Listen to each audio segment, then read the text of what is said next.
दोस्तों, आज हम बात करेंगे एक ऐसे टेक्निक की जिससे हम मॉलिक्यूल्स को अलग कर सकते हैं। ये टेक्निक है इलेक्ट्रोफोरेसिस। सुनने में थोड़ा कॉम्प्लिकेटेड लग रहा होगा, पर believe me, it's not rocket science. Electrophoresis एक तरह की रेस की तरह है, बट फॉर मॉलिक्यूल्स। इमेजिन करो, आपके पास एक मिक्सचर है जिसमें अलग अलग साइज के लोग हैं। अब आपको इन सबको उनकी हाइट के हिसाब से अलग करना है। कैसे करोगे? You can ask them to run a race. Electrophoresis में भी कुछ ऐसा ही होता है। मॉलिक्यूल्स को एक जेल में रेस लगवाई जाती है।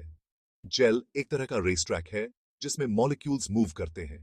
अब जैसे रेस में सबसे तेज भागने वाला पहले फिनिश लाइन क्रॉस करता है, वैसे ही इलेक्ट्रोफोरेसिस में भी स्मॉलेस्ट मॉलिक्यूल सबसे पहले मूव करता है और सबसे दूर जाता है। तो अब आप सोच रहे होंगे कि ये मॉलिक्यूल्स रेस कैसे करते हैं? Well, the secret lies in the electric current. Electrophoresis में जेल के दोनों तरफ पॉजिटिव, प्लस और नेगेटिव चार्ज अप्लाई किया जाता है। अब मॉलिक्यूल्स पे भी चार्ज होता है, कुछ पॉजिटिव कुछ नेगेटिव। जब करंट फ्लो होता है तो पॉजिटिव मॉलिक्यूल्स नेगेटिव साइड की तरफ अट्रैक्ट होते हैं और नेगेटिव मॉलिक्यूल्स पॉजिटिव साइड की तरफ। और क्योंकि स्मॉलर मॉलिक्यूल्स इजीली मूव कर पाते हैं, वो लार्जर मॉलिक्यूल्स से आगे निकल जाते हैं। Imagine a crowded market. अगर आपको जल्दी से निकलना है तो आप नैरो लेन्स में से इजीली निकल जाओगे, but a larger person might find it difficult. Same with molecules. इस तरह डिफरेंट साइज एंड चार्ज के मॉलिक्यूल्स अलग अलग स्पीड से मूव करते हैं और जेल पे अलग अलग जगह रुक जाते हैं। This separation of molecules is what we call electrophoresis. Electrophoresis एक ही टाइप का नहीं होता। Just like there are different types of races, there are different types of electrophoresis too. कुछ कॉमन टाइप्स हैं। Agarose gel electrophoresis. इसमें gel agarose से बनता है, जो कि एक टाइप का सीवीड एक्सट्रैक्ट है। ये डीएनए और आरएनए मॉलिक्यूल्स को सेपरेट करने के लिए यूज होता है। Polyacrylamide gel electrophoresis page. इसमें जेल पॉलीएक्रिलामाइड से बनता है। ये प्रोटीन्स और स्मॉलर डीएनए आरएनए फ्रैगमेंट्स को सेपरेट करने के लिए यूज होता है। So, depending on the type of molecules we want to separate, we choose the appropriate type of electrophoresis. Immunodiffusion antibodies और antigens की तलाश। अब बात करते हैं एक और इंटरेस्टिंग टेक्निक की, immunodiffusion.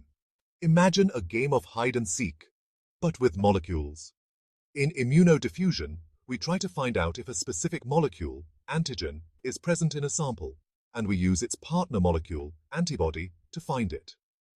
Immunodiffusion एक जेल बेस्ड टेक्निक है जिसमें एंटीजेंस और एंटीबॉडीज को एक जेल में डिफ्यूज करने दिया जाता है। अगर एंटीजन प्रेजेंट होगा तो वो अपने स्पेसिफिक एंटीबॉडी से बाइंड करेगा और एक विजिबल लाइन फॉर्म करेगा। It's like a love story where the antigen and antibody are destined to meet. Immunodiffusion medical science का जांच पड़ताल।